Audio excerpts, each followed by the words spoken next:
Okay, here it is Wednesday, and you're watching ThinkTech Live here in Pioneer Plaza in our wonderful studio.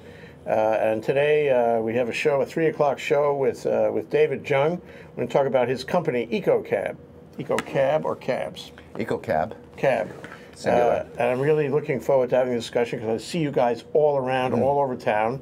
And I told you before, I'm very sympathetic to taxi cab companies because I used to drive a taxi cab when I was in law school, and it's crazy, but it was one of the finest things I ever did, actually, in Manhattan, no less. You know? Anyway, we're calling this show New Technology in Taxi Cab Transportation, EcoCab. So, David, you're the CEO and founder of EcoCab. Yes, I am. We are very careful on how we title ourselves, and I'm called the general manager. Okay. No CEO, no president, no vice president. I like that. You could call yourself chief driver or something. Yeah. Want to be egalitarian. How in the world did you get into this business? Well, similar to your background, I was an attorney, and I was. Is that right? Yeah. Okay. And I was. We have a lot in common here. We do. I was a corporate counsel for Hilo Hattie. And while I was working there, there was one person that was reporting to me from IT, and he indicated to me that he was moving on. And I said, "Oh, so why? You have a job waiting?" And he goes, "No, I can always go back to driving a cab." He was a college graduate from UH, and he had put himself through college as a driver. And I said, "That's interesting." And like most business concepts, or many business concepts, it's just a confluence of things that happen all at once. And around that time, I also had a friend of mine who's a grandson of one of the the founder of Hyundai Motors. And we were drinking, and he said, "Oh, that conversation happened to come up." And he goes, "All right, I can get you cabs or Hyundai's, Hyundai's." That began to and raise it's just some one ideas. thing after another, and then I stumbled upon a article about how technology is advancing things, for example, tablets and hotspots and so on. And it just came together. I really, everything's kind of foggy. It's not that clear how it came together. But one day, I just sat down and I said, wow, this is something I want to do. And I think it'll work. Now, granted, I'm not a businessman. I'm an attorney. And so I had to really bounce it off a lot of business guys. And oddly enough, everyone kind of liked the idea, except for guys that were actually familiar with the taxi industry. They all struck it down. They said it'll never work. But I just went purely from the number of guys that said it'll work and sure, guys that's a good way to do a sampling, a reality test. Yeah. Right. And so that's how it came together. I mean, it just there was not any one particular thing. And I did make a commitment. I turned 50 last year.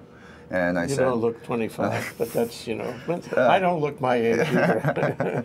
So I always said, before I turn 50, I want to do something. I want to do something other than law, because I've been practicing it for, 26 years, 27 years. So, it gets old after a while. Well, I can tell how me, that goes. I retired this January, so we're in the same place on that, too. Well, and this is a pretty, may I say, a courageous thing to do, to get into a situation which is, capital intensive and risk intensive, and people intensive, which is all kinds of risk involved in that. So you built all that into your model and you went forward. Good for you. Yes, I mean yes, it was. Look, reflecting and looking back on it, it may have been a bit foolhardy, but only time will tell. Yeah, I'm knee deep in it, and there's no going back. So. Yeah, good. So let's talk about the process of putting it together. I'm curious, because I think, if you have the slightest entrepreneurial interest, this is the kind of business that appeals to you. It is a people business. There's everybody who says, if I have nothing else left, I'll drive a cab. Right? Because I know the streets. and so, I mean, it's sort of it's a special repository of talent and creativity involved here. So how do you do it? Give us the steps. I know it's foggy, but give us the steps. Well, obviously, nothing starts without financing, right? Or funds. And so I had a nest egg that I could put in as equity, and I had the good fortune of having a very good friend who's a banker at CPB, and he took a lot of time listening me out, and he said, put it in a business plan and give me some cash flow performance. And so I was, again, fortunate enough. And that's how a business happens, right? All the things have to fall in place.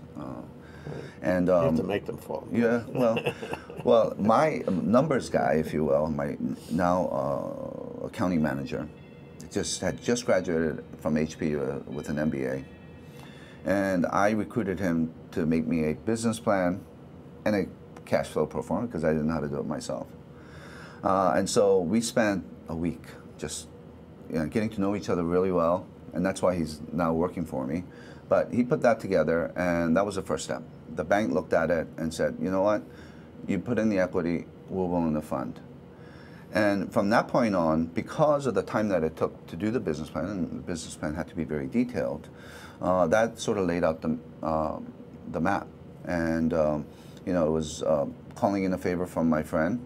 I said, I'm holding you to it, give me my cars, Hyundai Sonata hybrids.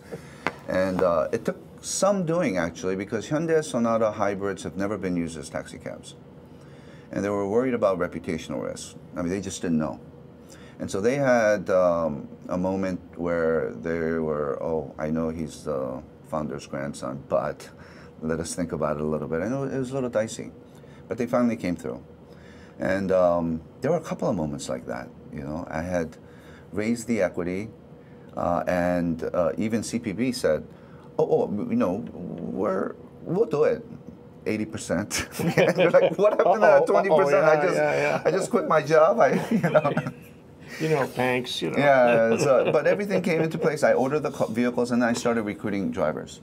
And that was a challenge, too, because I'd have these guys come in, and they're like, looking around, they see boxes and boxes, but they see no cabs. They see no dispatch. They see nothing. And they're saying, are you really a taxi cab company?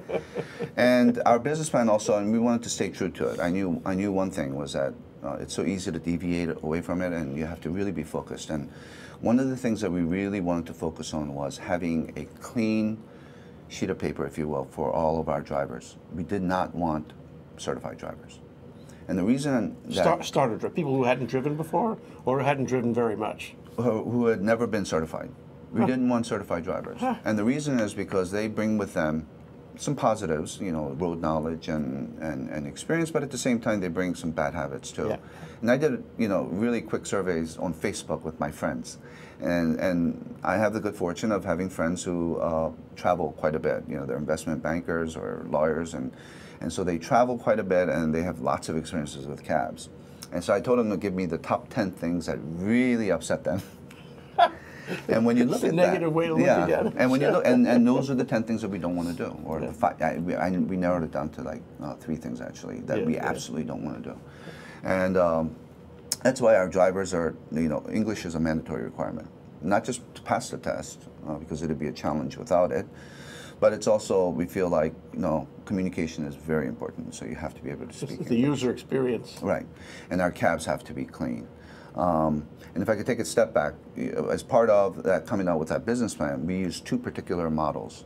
One was the Japanese cleanliness of cabs. If you've been to Tokyo, those cabs are so clean. Yeah. And then the other one's, of course, the famous English black cabbies, because the black car cabbies, it takes 4 years to pass that test. They know every nook and cranny of London. And London is an old town, right? Or old city, so some of the roads aren't even named. Yeah. And so those are our sort of targets, if you will. That's what we want to aspire to on those 2 levels. Yeah, perfect. Okay, and then you're going to build in now a hybrid instead of a conventional car. Why that?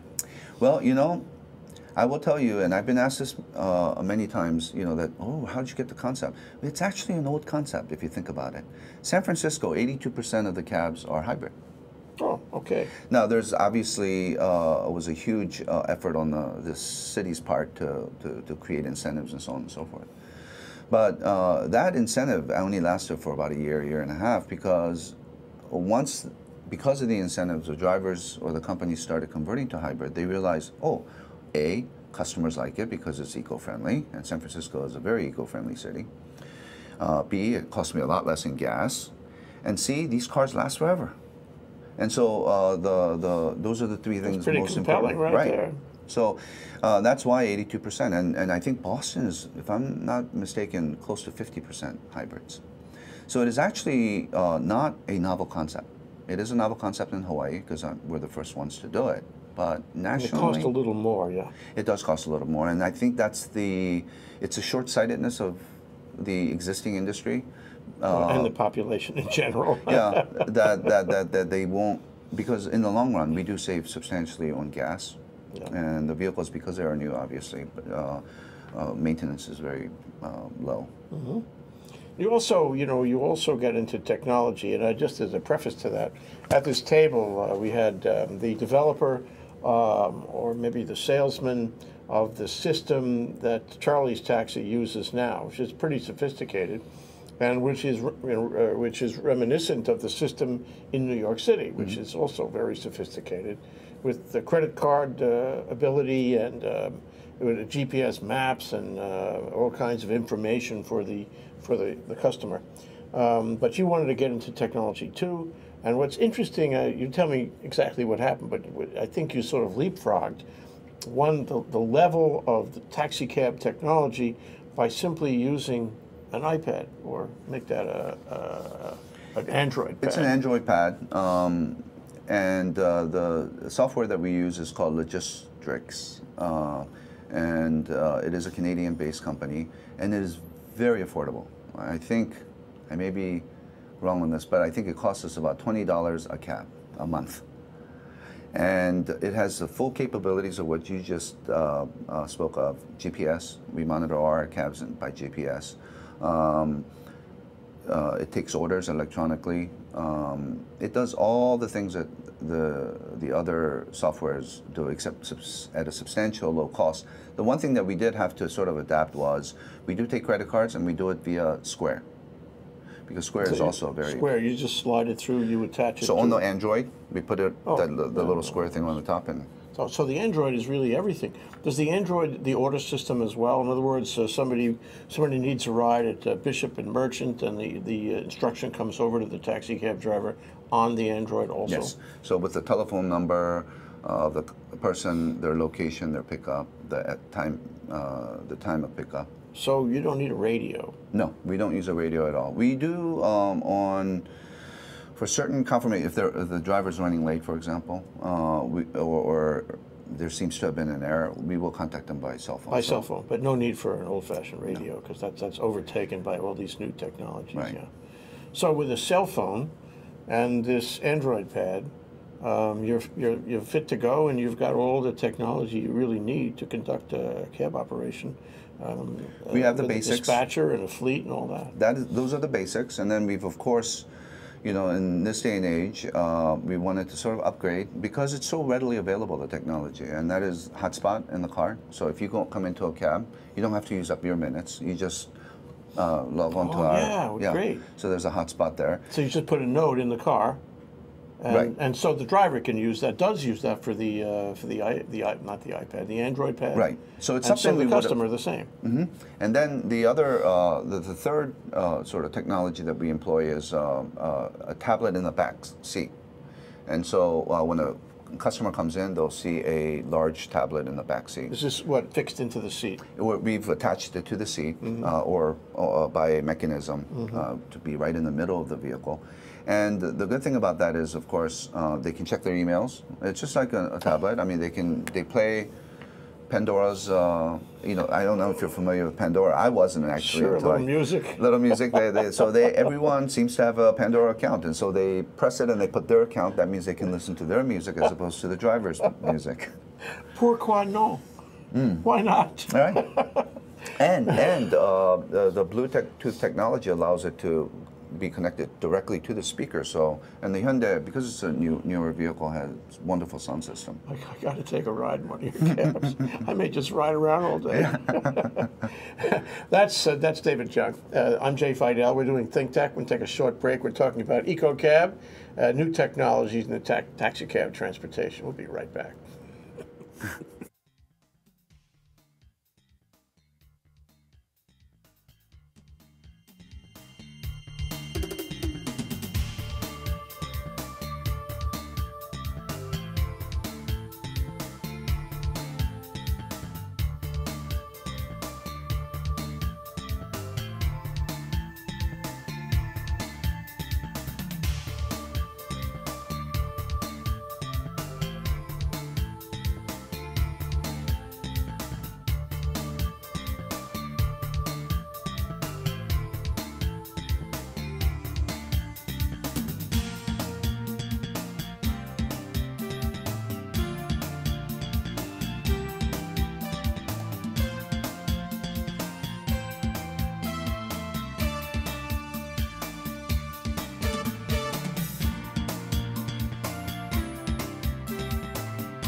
Okay, we're back.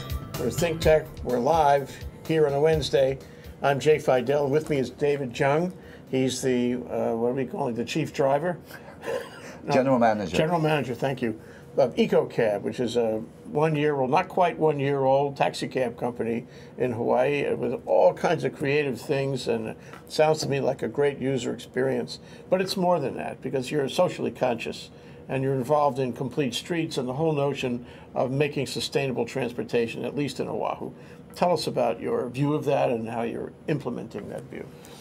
Well, I was interviewed previously by Howard Dykes, and he asked me about that sustainability, and I told him, I said, I'm actually not a tree-hugging, granola-eating kind of person. I'm a meat eater. I love meat, and but sustainability and environmental consciousness, I think, has become a mainstream thing. It's something that it used to be something that was emanated from the Northwest, and people but addressed a certain way. It's no longer that. That's no longer the case. I think every soccer mom wants to conserve. Every soccer mom hears it from their children, because that's the educational process. I've learned so much from my daughter.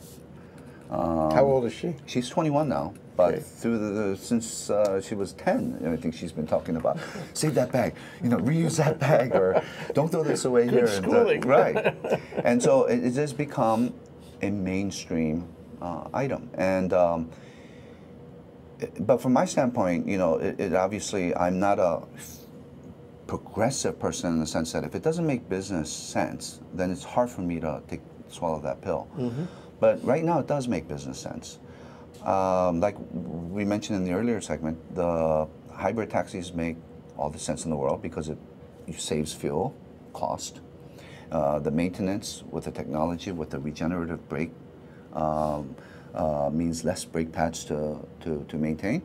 And it makes you feel better. It makes the drivers feel better. It makes the drivers feel better that when the customer comes in and says, this is hybrid, this is awesome, this is cool, you're doing something, I'm doing something to help the environment. Doing something together. Together, right. So it just makes all the sense in the world. And that's why I've kind of caught the bug, if you will. And so I really want to get involved in, there's so many things going on these days, right? Name some that you want to Well, touch. one immediate thing is the bike share program.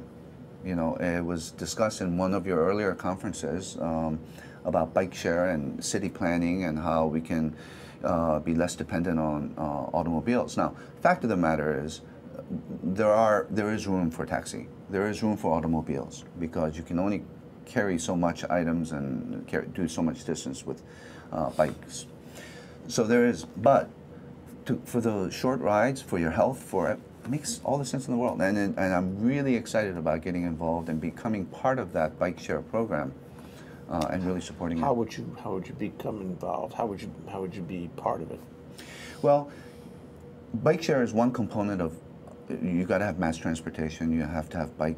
And I want to come together to where we have make it as convenient as possible, because that's very important, right? People don't utilize things unless it's really convenient for them. So maybe creating one single pass. So the convenience of, okay, I want to take a bike, boom. I'm gonna ride the bus, got to take a taxi cab because buses, the schedule doesn't work. Options, lots of options. Yeah, with one single card, right? Because that's what makes it convenient. And so, and the record keeping and so on. And when I get a credit card, I get one credit card statement instead of, I've just used four different. So there is, I really think that it has to be integrated, and it has to be holistic, and it has to be, at the end of the day, very convenient. And okay, well, gee, my mind floods with ideas about this. So is that like the octopus card in Hong Kong, where you have one card and it takes you on various, may I say, multimodal methods of transportation? So it's not just, the EcoCab, it's the bike share, it's everything? So I'm not familiar with the octopus card, but multimodal is a word that we've used a number of times when Asia Erie from EPA got me interested in this, and she asked, I think there's room for taxi cab, and I think there is too. And we've used that term, multimodal, and but it does have to be as convenient as possible. Let me tell you a short story. I just came back from New York City. I mentioned this in the program on Friday, the Clean Energy Day. And we were staying at a hotel right next to the Grand Central Station, which is Midtown personified. Lots of traffic, it's on Park Avenue, the upper end of Park Avenue as you go into the old Pan Am building and so forth. And there's a bike share there in the shadow of this huge railway station, and there are hundreds and hundreds of bikes lined up, the kind you can take out with your credit card and ride in Midtown Manhattan on 42nd Street. You can ride through Times Square with a bike it's only a couple of blocks away. And I looked at the number of bike places and the number of bikes, and I saw that most of them were out being shared. It was very popular. It was amazing. We can do that here.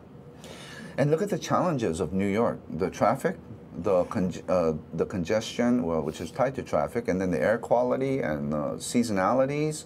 We don't have any of that. Yeah. Our traffic relative to New York City is minimal. Yeah. The air quality, I mean, what better air quality, right? And to breathe in as you're huffing and puffing. And then the weather, 365 days. I mean, besides a little rain, Yeah. So, okay, but so then, and that, I'm happy to hear you say that, because I think there is a continuum between what you're doing and what the Complete Streets program is doing.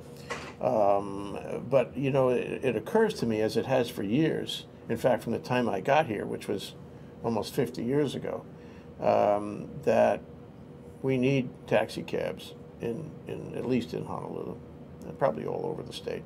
And the old Cadillac Cruisers that you used to see, these really big, expensive Cadillac cars for taxi cabs, that's not a good idea.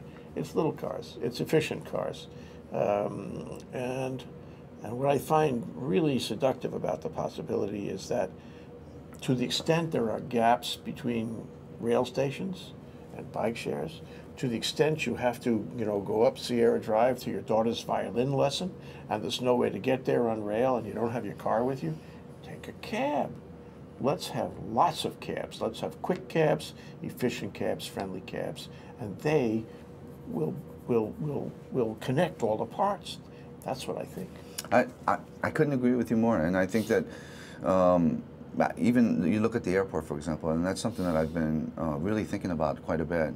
Airport has approximately 400 cabs servicing the airport, and they are all large cruiser SUVs and Cadillacs. Why? Because the average load in the airport is 1.7. That's less than 2 people. But occasionally you have 4 or 5 people. So in order not to miss that, they buy the big vans. It's not efficient. It's absolutely inefficient, and it produces, and I have to say that many of these cabs, while they try to maintain them well, they're older cars, they're bought used, and so they're even older than you think they are. Some of them are retired police cruisers. So there's built-in inefficiencies, and they're much much less efficient than even the regular gas guzzlers. Why not have a system where we can have 3 types of hybrids, for example? SUV hybrid, sure, right? Minimal amount, and you just can for those 4 or 5. Deploy them as necessary. Right. It's so easy. And then the sedans, and then you can even have a Prius C. You know the tiny Prius C? I was talking to a friend of mine. It's really it's tiny, but it still seats 4. Yeah. Okay. And the businessman that comes up, for an overnight trip, and if he's asked, would you mind taking the Prius C because to help the, who's going to say no? 99.99% of the people are going to say, absolutely. Sure. This makes my day. Did they get a price break for that, for the small car? Well, we can, that's something that the city has to work with, and but price aside, right? Right, it doesn't matter really. Yeah, price aside. I mean, everybody wants to help the earth and be more efficient. And look, unless you're like 6'8", being in a Prius C by yourself, not much difference. Okay, no, that's true. So what about the possibility of car share? I mean, could you evolve into that? That's a good question. The car share and you taxi. have to come back and tell me later, about maybe a year or so from now. We'll talk about the Google automatic car, the driverless car, and we'll talk about car share. Sure. I will say this from an industry standpoint. The car share, for example, that is purely grassroots, and is, for example, for a nonprofit organization, and they really are people that know each other, get together, that I think is not a problem. Where I do sometimes have a problem is in the mainland, for example, there's a company called Lyft, and they do it. They consider themselves rideshare, but they're actually a taxi cab company, and they request donations. But if you don't pay that donation, you'll never get another ride again. So that is a different. So that's why I'm a little. That's why I was questioning. You know, when you say rideshare, what type of rideshare you're talking about? Now, one thing, you know, there's an issue all over the world about except in the Philippines, about taxi cabs, is that you can only take the fare, you know, that hails you. You can only take the fare that calls you. You can't stop on the street and pick up someone else, and you can't have strangers, you know, collaborating in the back seat unless they make some kind of arrangement and tell you they're riding together and all that, right? But I wonder in the future whether the law will or should change to permit a taxi cab to take people, you know, who are secondary but on the same route, you know. No, I think even under the existing law, we can do that. Yes, there are certain jurisdictions, for example, like in New York. New York is very strict about that. Yellow cabs are fares only, meaning you got to be flagged down, and then the black sedans, or they call it sedan service, you can't flag it down. You have to have a pre-arranged. So that does not exist in Hawaii. You can do both pre-arranged, and you can flag any taxi. Okay, that's good. So what about the problems? I always like to ask what problems and challenges a startup. I don't really consider you a startup. I mean, you're already there. You already got your arrangement settled. It sounds like. But what issues have you had? Are you having? Do you think you might have going forward? You know, to become the company you want to be. So far, if it's all perfect, just tell me. No, but it's fairly close to perfect. Okay. You know, we started off with 7 vehicles, and we are now up to 32. So, the profit margin is not very large, and so that's always a challenge to really keep the costs down and so on. And especially my model, because my model is different from any other, especially in Hawaii, but even throughout the States. I employ all of my drivers, so they earn salary, and then I have to, by Hawaii law, provide them medical, workers' comp, all the benefits. Good for you that you're not trying to skirt the edge on that. Right. Good so, I mean, part of it is, you know, we talk about sustainability of the earth. Well, what about sustainability of the person, of people, of employees? Human capital. Sure. And you're going to have good quality drivers and a good experience for the customer. Absolutely. And so training them, and then they go through a 4-week training program, because I don't want to just throw them out there. That's not fair to them. That's not fair to the customers. So that it sounds better and better. I may file an application for employment. You know, experience the good old days. No, so that is just from an administrative standpoint, the constant recruitment of drivers, having my drivers when they get out to become instructors, and identifying them, and then you have, because they're employees, and my employees tend to be a little younger. They tend to be in their 20s and 30s. Attendance is not always there, and it's a matter of motivating them constantly, which I suspect is part of any business, right? And one thing that I have done is, though, I've adopted sort of the Silicon Valley. You said we're not a startup. Well, it feels like a startup. Okay. And I feel like we're kind of a startup in a Silicon Valley standpoint, and that's the way we're approaching it. We have a driver's lounge that has a big screen TV and couches, and that's great. And we had a pool table, and then it broke. So now they want a foosball table, so I got to get that. And we just moved, and one of the top things on my list is to get a barbecue, grill. And so so I wanted to make it like that Silicon Valley, but I think that's part of new management style. And we can all learn, us older guys can learn from the younger guys, how they do it. Because I think it works. And they have to be able to talk to people, I mean, if I get in a taxi cab and the driver knows about Kierkegaard, can tell me what happened to Jean-Paul Sartre, I really feel good about that. Knock my socks off. I want that. We have, it's funny, we have a couple of retired attorneys and engineers that actually could relate to that. But on a day-to-day, you know, on a say more day-to-day level, my drivers are fully engaged. They love talking. In fact, some of the drivers, I have to tell them, you know, can you just not talk so much? Because we have cameras in our vehicle. Oh, okay. And so when they, and you get the video. I get the video, okay. but the cameras on the vehicles are for the driver security and for the customer security, of course. I mean, we had an incident where one of the reasons we put the cameras in is we had an incident where from addiction, we service modern Honolulu Hotel. That's one of my biggest, most proud accounts. And the nightclub patron had gone into the cab, passed out, and they're middle of nowhere. And my driver's calling me at 3 in the morning saying, "Boss, what do I do?" And I'm like, "Shake the car." Not working. Honk the horn. Not working. So we ended up calling HPD. But what it occurred to me was that if we had a camera there, and if something did happen, right? Like someone wakes up and there's a misunderstanding, my clothes is disheveled or something. Who knows what? Yeah. My driver's only defense is, oh, here's the camera. You got it. You Well, obviously didn't know it. it works many ways. I mean, from a legal point of view, it protects the driver, protects the company, and then it deters. But also from a safety point of view, it protects. You know, the people are customers. not likely to do bizarre things if there's a camera on them. You know. And there's a safety issue for my drivers, right? Burglar. I mean, people. Sure, that's always a risk. Yeah. Let's take another break, okay? That's David Jung. He's with EcoCab. He is the General manager. General manager of EcoCab. We're talking about new technology in taxi cab transportation and EcoCab. We'll be right back after this break.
We're back. We're live. We're at ThinkTech. I'm Jay Fidell. With me is David Jung, and he's the general manager of EcoCab, which is a very creative, really positive, phenomenon in Honolulu. Maybe going to the other islands one of these days. And he's a retired lawyer, recovering lawyer, which is wonderful because I can relate to that. And we've been talking about the new technology in taxi cab transportation as rolled out by EcoCab.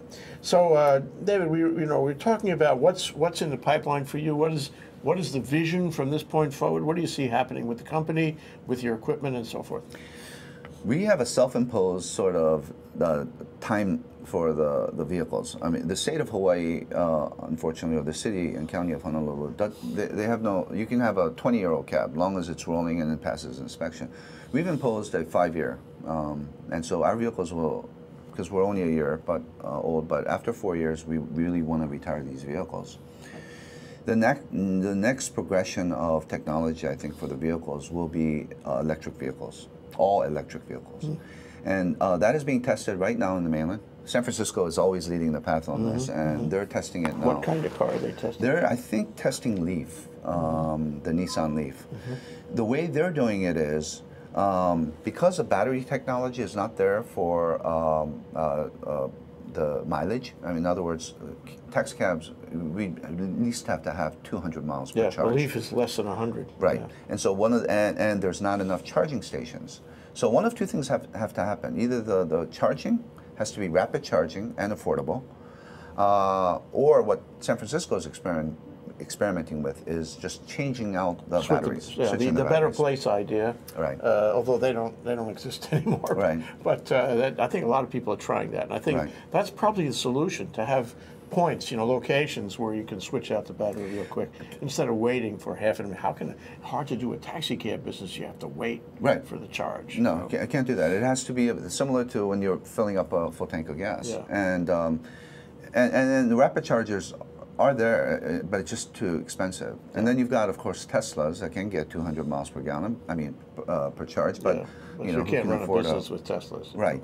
And so we're hoping that within those 5 years, when we're ready to change out our vehicles, that the battery technology will catch up or advance to a point where even a affordable vehicle will have 200 miles charge. The beauty of that is most taxi, like in our case, because we own the taxis, where we operate out of, it's all warehouse, and we're by the airport. Well, if you can visualize this, put PVs on top of all those warehouses. I'm going to ask my neighbors, can I put PVs on there? I'm going to ask my landlord, can I put PVs on there?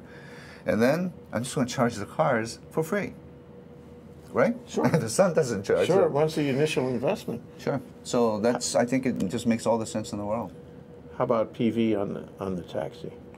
That one I think is people working on this. There are, and that may be part of the solution, right? Is to create that longer, extract that extra mileage. Yeah, the trickle thing. Just keep it topped off if you can. Right. What about going forward? What about the neighbor islands? Do you have aspirations? No. Right now, I mean, my vision is one step at a time kind of thing, and I'm really focused on Oahu. And I think 32 vehicles, I'd have to grow in order to really be competitive with the big boys and to really say that I'm a significant part of this taxi industry. I think I'd have to have at least 100 cabs or so. And so the first 32 has been quite an adventure, and I suspect that the next 70 will be equally challenging. But what's the level of competition? I mean, is this hard competition, or is everybody welcoming you into the system, so to speak? No, there is. All the drivers, taxi drivers, are independent contractors. So even with Charlie's or the cab, except in my company. And so it's not as if I have. In fact, I get along with Howard. He got very well from the cab, and he owns. He has 700 and some cabs underneath him. But they're all independent contractors. It's not Howard that I have sort of resentment from. I mean, he welcomes the competition, and I think he's a businessman. It's the 700 some drivers that see us as a direct competition to their welfare.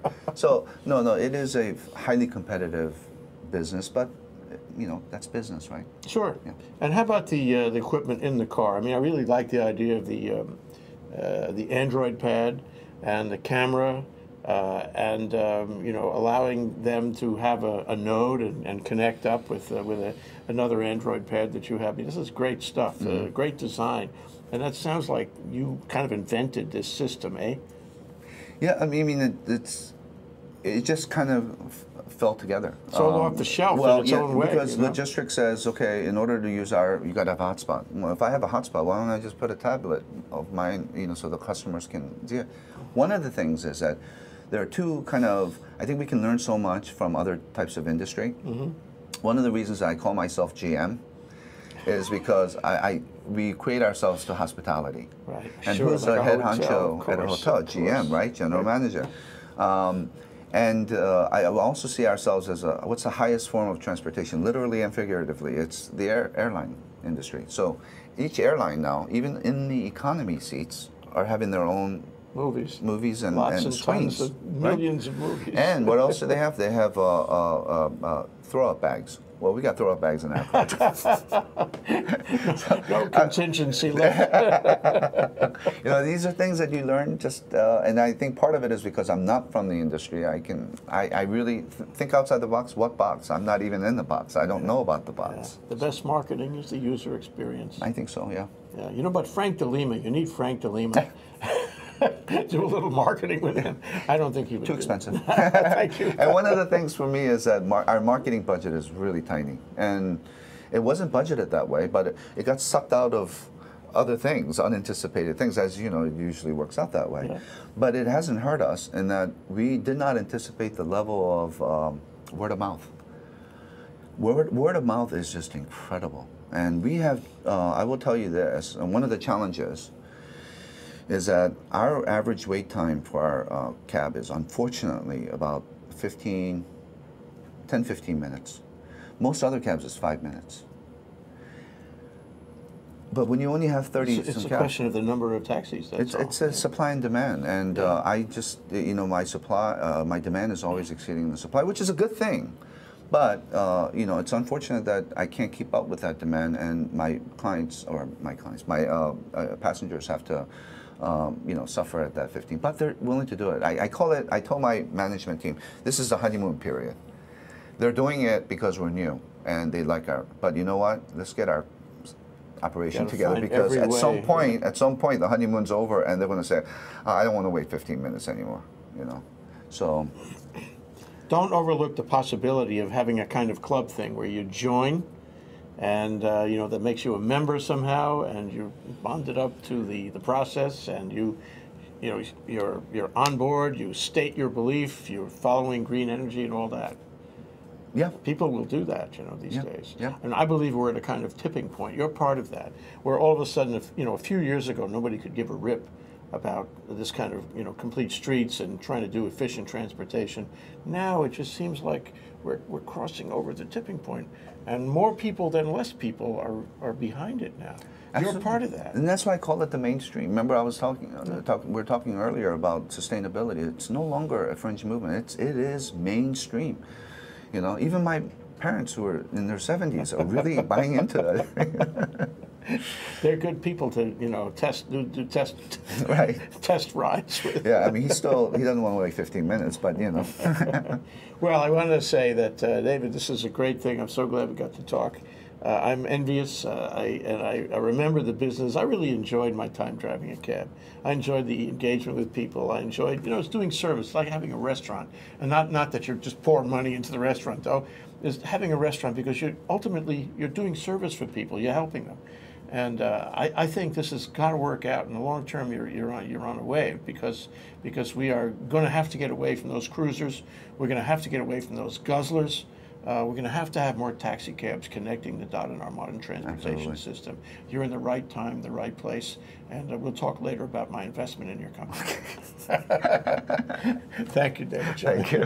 Great to have you here. Thanks for having me. We've been talking to David Jung about new technology in the taxi cab transportation industry with EcoCab, a great new company, just almost a year old, with hybrid cars. Hyundai hybrid cars, and if you see one on the street, take it. You'll see what I mean. Be fun. Aloha. This is Jay Fidell on ThinkTech.